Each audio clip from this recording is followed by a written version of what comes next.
Bismillahirrahmanirrahim. Assalamualaikum warahmatullahi wabarakatuh. Salam sejahtera. Terima kasih sahabat-sahabat semua atas kesudian untuk bersama dengan saya sekali lagi, Hazrizal, di dalam vlog kita pada kali ini.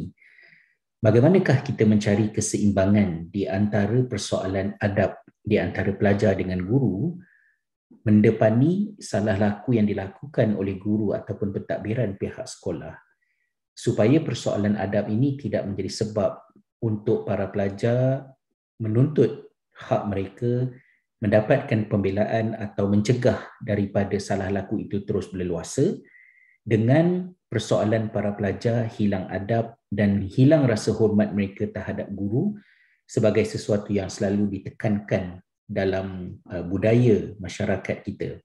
Dan saya terfikirkan hal ini apabila membaca sebuah berita yang terbit di Ireland beberapa hari yang lalu, di mana dua orang pelajar yang mengikuti pembelajaran mereka di rumah secara homeschool, apabila mereka menduduki peperiksaan Living Certificate, mereka berdepan dengan masalah kerana apabila Ireland dan seluruh dunia sebenarnya dilanda dengan COVID-19, menyebabkan dua bentuk pentaksiran diusulkan untuk membantu menentukan keputusan pelajar, sama ada berdasarkan kepada keputusan peperiksaan yang diadakan dalam bentuk yang tidak begitu organik kerana pelajar tidak dapat hadir ke sekolah untuk belajar, ataupun yang keduanya adalah berdasarkan kepada pentaksiran guru.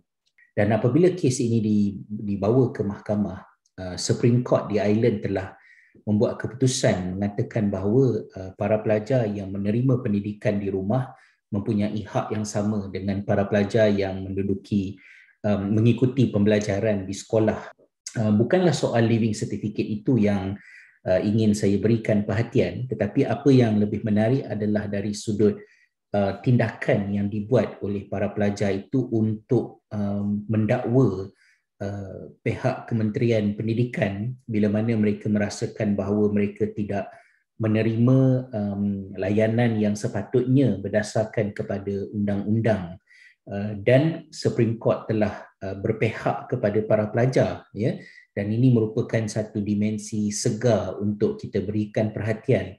Hal ini ditimbulkan kerana semasa saya bertugas di dalam Jawatankuasa Kajian Dasar Pendidikan Negara di bawah mantan Menteri Pendidikan YB Dr. Mazli Malik dahulu, ketika menjalankan sindikasi dengan guru-guru, para pelajar dan pelbagai pihak, saya menerima sangat banyak aduan daripada guru sendiri dan juga daripada para pelajar berkaitan dengan salah laku yang terjadi di sekolah yang dilakukan oleh sama ada guru-guru ataupun pengetua dan pelbagai pihak yang lain.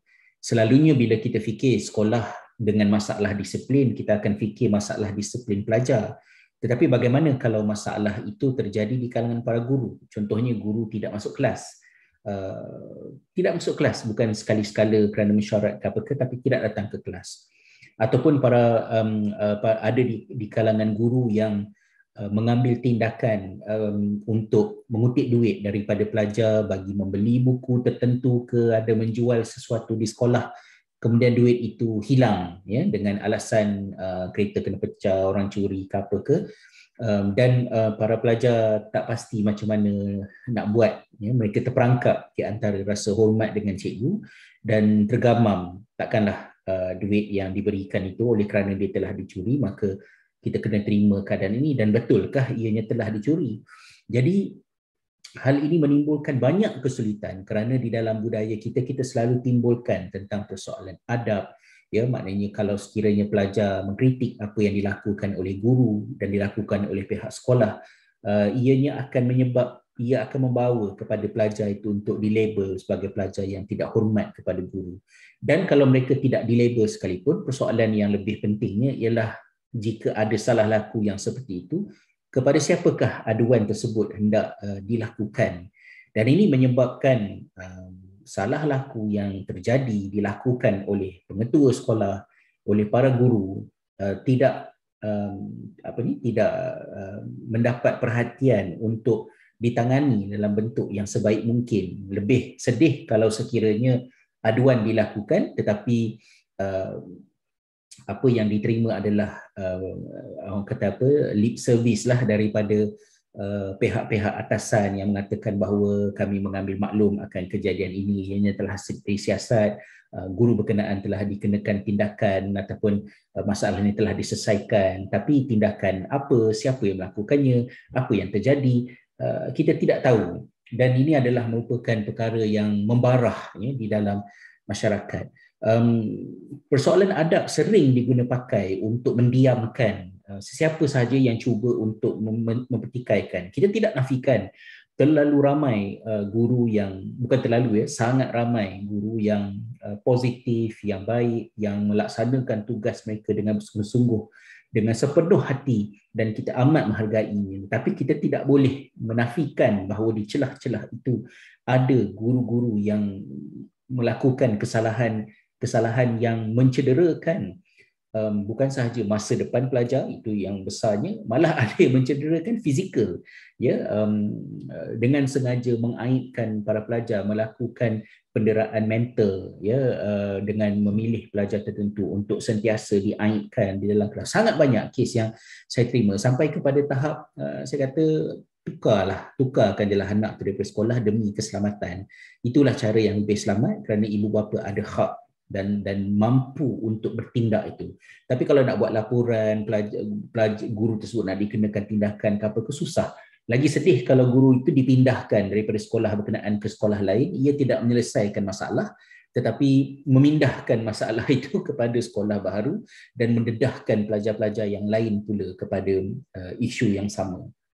Jadi inilah perkara yang perlu kita fikirkan bersama. Saya mungkin tak ada penyelesaian yang saya nak usulkan dalam blog ini, tapi saya nak peringatkan bahawa jangan kita salah faham dengan menganggap adab itu sesuatu yang tidak berasas sehingga ia menjadi sesuatu yang mutlak ya. Kita tidak harus lupa misalnya Ibnu Sahnun rahimahullah sebagai seorang tokoh yang menulis berkenaan dengan tata cara kerja profesionalisme para guru dalam kitabnya Adabul Muallimin ya, kalau tak silap saya. Beliau sebagai seorang berlatar belakangkan fiqh daripada mazhab Maliki banyak memberikan penekanan tentang apa yang boleh dan apa yang tidak boleh. Contohnya, kalau guru tidak hadir ke sekolah kerana menghadiri majlis perkebumian, so adakah dia halal untuk dia menerima upah gaji pada hari yang dia tidak mengajar itu? Adakah menghadiri majlis perkebumian justified ya, untuk dia tidak datang ke sekolah? To that extent ya, malah Ibnu Sahnun juga menekankan, contohnya guru tidak boleh ya menyuruh para pelajar untuk melakukan sesuatu yang berkaitan dengan kepentingan dia ya, contohnya tolong angkat beg dia ke, tolong benda-benda peribadi bukan berkaitan dengan soal pembelajaran. Sedangkan dalam budaya kita, kita mengharapkan ya, kalau ada pelajar yang menawarkan diri untuk mengangkat beg kita, dan kalau pelajar tak buat macam tu, pelajar tu dianggap tidak beradab ya, sedang ataupun tidak sudah kurang rasa hormatnya kepada guru. Sedangkan Ibnu Sahnun pada satu ketika menegaskan itu adalah satu perbuatan yang dilarang. Maksudnya kalau pelajar menawarkan diri, it's okay, tapi untuk guru suruh pelajar buat sesuatu khidmat kepada dirinya, tak boleh. Sebab Ibnu Sahnun menggunakan pendekatan hubungan di antara pelajar dengan guru ini ada akad ijab dan kabul. So agreement di antara guru dengan pelajar ini adalah soal mengajar dan belajar. Tapi kalau ada benda-benda lain nak masuk, maka itu menjadi persoalan kritikal yang harus dibahaskan. Jadi saya mengharapkan agar adab agama Islam itu sendiri tidak disalah tanggap sebagai penyebab kepada salah laku didiamkan dan dicegah daripada diambil tindakan yang sewajarnya, kerana saya tidak fikir agama Nabi Muhammad SAW begitu sifatnya. Mudah-mudahan adalah sedikit pencambahan fikiran, dan sekiranya ada solusi pengalaman yang nak ditawarkan, saya amat mengalu-alukan sumbangan para sahabat di ruangan komen. Jadi jangan lupa untuk subscribe dan kongsikan video ini dengan sahabat-sahabat yang lain sekiranya ada sedikit manfaat bersama untuk kita gunakan dalam kehidupan seharian. InsyaAllah kita bertemu dalam vlog kita yang seterusnya. Assalamualaikum warahmatullahi wabarakatuh.